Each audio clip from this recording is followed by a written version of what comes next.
Welcome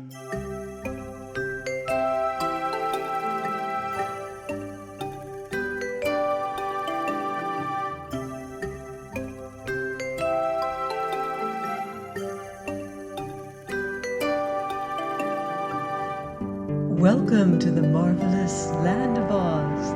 I'm Martell.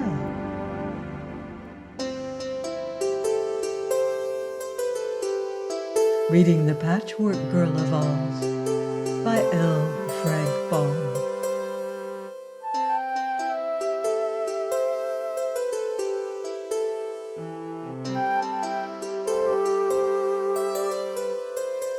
Chapter 23.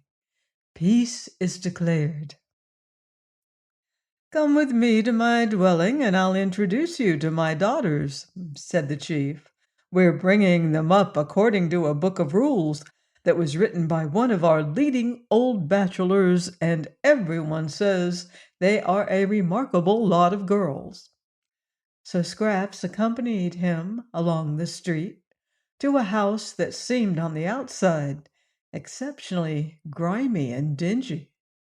The streets of this city were not paved, nor had any attempt been made to beautify the houses or their surroundings, and having noticed this condition, Scraps was astonished when the chief ushered her into his home. Here nothing was grimy or faded indeed. On the contrary, the room was of dazzling brilliance and beauty, for it was lined throughout with an exquisite metal that resembled translucent frosted silver. The surface of this metal was highly ornamented in raised designs representing men, animals, flowers, and trees, and from the metal itself was radiated the soft light which flooded the room. All the furniture was made of this same glorious metal, and Scraps asked what it was. "That's radium," answered the chief. "We Horners spend all our time digging radium from the mines under this mountain, and we use it to decorate our homes and make them pretty and cozy. It is a medicine, too. No one can ever be sick who lives near radium." "Have you plenty of it?" asked the Patchwork Girl. "More than we can use. All the houses in this city are decorated with it, just the same as mine is." "Why don't you use it on your streets, then, and the outside of your houses, to make them as pretty as they are within?" she inquired. "Outside? Who cares for the outside of anything?" asked the chief. "We Horners don't live on the outside of our homes. We live inside. Many people are like those stupid hoppers who love to make an outside show. I suppose you strangers thought their city more beautiful than ours, because you judge from appearances, and they have handsome marble houses and marble streets. But if you entered one of their stiff dwellings, you would find it bare and uncomfortable, as all their show is on the outside. They have an idea that what is not seen by others is not important. But with us, the rooms we live in are our chief delight and care, and we pay no attention to outside show." "Well, seems to me," said Scraps musingly, "it would be better to make it all pretty inside and out." "Seems? Why, you're all seems, my girl," said the chief, and then he laughed heartily at his latest joke, and a chorus of small voices echoed the chorus with Scraps turned around and found a row of girls seated in radium chairs ranged along one wall of the room. There were 19 of them by actual count, and they were of all sizes, from a tiny child to one almost a grown woman. All were neatly dressed in spotless white robes, and had brown skins, horns on their foreheads, and 3-colored hair. "These," said the chief, "are my sweet daughters, my dears. I introduce you to Miss Scraps Patchwork, a lady who is traveling in foreign parts to increase her store of wisdom. The 19 Horner girls all arose and made a polite courtesy, after which they resumed their seats and rearranged their robes properly. "Why do they sit so still, and all in a row?" asked Scraps. "Because it is ladylike and proper," replied the chief. "But some are just children, poor things. Don't they ever run around and play and laugh and have a good time?" "No, indeed," said the chief. "That would be improper in young ladies, as well as in those who will sometime become young ladies. My daughters are being brought up according to the rules and regulations laid down by a leading bachelor who has given the subject much study and is himself a man of taste and culture. Politeness is his great hobby, and he claims that if a child is allowed to do an impolite thing, one cannot expect the grown person to do anything better." "Is it impolite to romp and shout and be jolly?" asked Scraps. "Well, sometimes it is, and sometimes it isn't," replied the Horner after considering the question. "But by curbing such inclinations in my daughters, we keep on the safe side. Once in a while I make a good joke, as you have heard, and then I permit my daughters to laugh decorously. But they are never allowed to make a joke themselves." "That old bachelor who made the rules ought to be skinned alive," declared Scraps, and would have said more on the subject, had not the door opened to admit a little Horner man, whom the chief introduced as Dixie. "What's up, Chief?" asked Dixie, winking 19 times at the 19 girls, who demurely cast down their eyes because their father was looking. The chief told the man that his joke had not been understood by the dull hoppers, who had become so angry that they had declared war, so the only way to avoid a terrible battle was to explain the joke so that they could understand it. "All right," replied Dixie, who seemed a good-natured man. "I'll go at once over to the fence and explain. I don't want any war with the hoppers, for wars between nations always cause hard feelings." So the chief and Dixie and Scraps left the house and went back to the marble picket fence. The Scarecrow was still stuck on top of his picket, but had now ceased to struggle. On the other side of the fence were Dorothy and Ojo, looking between the pickets, and there also were the champion and many other hoppers.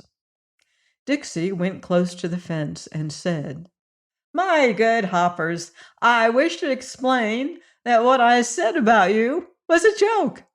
You have but one leg each, and we have 2 legs each. Our legs are under us, whether 1 or 2, and we stand on them. So when I said you had less understanding than we, I did not mean that you had less understanding, you understand, but that you had less stand-undering, so to speak. Do you understand that?" The hoppers thought it over carefully.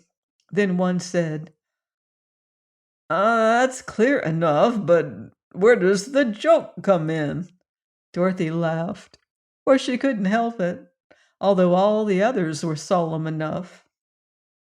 "I'll tell you where the joke comes in," she said, and took the hoppers away to a distance, where the Horners could not hear them. "You know," she then explained, "those neighbors of yours are not very bright. Poor things. And what they think is a joke isn't a joke at all. It's true, don't you see?" "True that we have less understanding?" asked the champion. "Yes, it's true, because you don't understand such a poor joke. If you did, you'd be no wiser than they are." "Ah, yes, of course," they answered, looking very wise. "So I'll tell you what to do," continued Dorothy. Laugh at their poor joke and tell 'em it's pretty good for a Horner. Then they won't dare say you have less understanding, because you understand as much as they do." The Hoppers looked at one another questioningly and blinked their eyes and tried to think what it all meant, but they couldn't figure it out. "What do you think, Champion?" asked one of them. "I think it is dangerous to think of this thing any more than we can help," he replied. "Let us do as this girl says and laugh with the Horners, so as to make them believe we see the joke. Then there will be peace again, and no need to fight." They readily agreed to this, and returned to the fence, laughing as loud and as hard as they could, although they didn't feel like laughing a bit, and the Horners were much surprised. "That's a fine joke for a Horner, and we are much pleased with it," said the Champion, speaking between the pickets. "But please don't do it again." "I won't," promised Dixie. "If I think of another such joke, I'll try to forget it." "Good!" cried the Chief Horner. "The war is over, and peace is declared." There was much joyful shouting on both sides. The fence and the gate was unlocked and thrown wide open, so that Scraps was able to rejoin her friends. "What about the Scarecrow?" she asked Dorothy. "Oh, we must get him down somehow or other," was the reply. "Perhaps the Horners can find a way," suggested Ojo. So they all went through the gate, and Dorothy asked the Chief Horner how they could get the Scarecrow off the fence. The Chief didn't know how, but Dixie said, "A ladder's the thing." "Have you one?" asked Dorothy. "To be sure. We use ladders in our mines," said he. Then he ran away to get the ladder.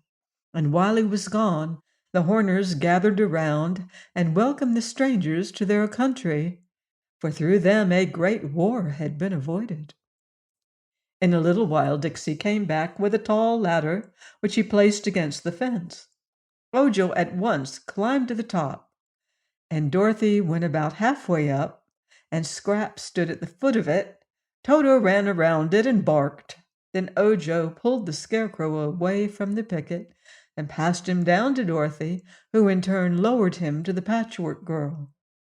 As soon as he was on his feet and standing on solid ground, the Scarecrow said, "Much obliged. I feel much better. I'm not stuck on that picket any more." The Horners began to laugh, thinking this was a joke, but the Scarecrow shook himself and patted his straw a little and said to Dorothy, "Is there much of a hole in my back?" The little girl examined him carefully. "There's quite a hole," she said, "but I've got a needle and thread in the knapsack, and I'll sew you up again."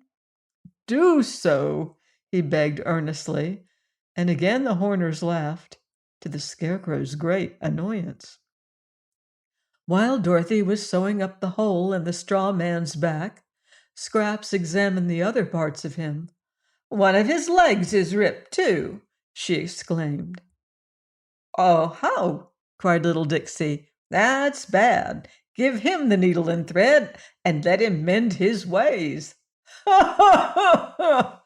laughed the Chief, and the other Horners at once roared with laughter. "What's funny?" inquired the Scarecrow sternly. "Don't you see?" asked Dixie, who had laughed even harder than the others.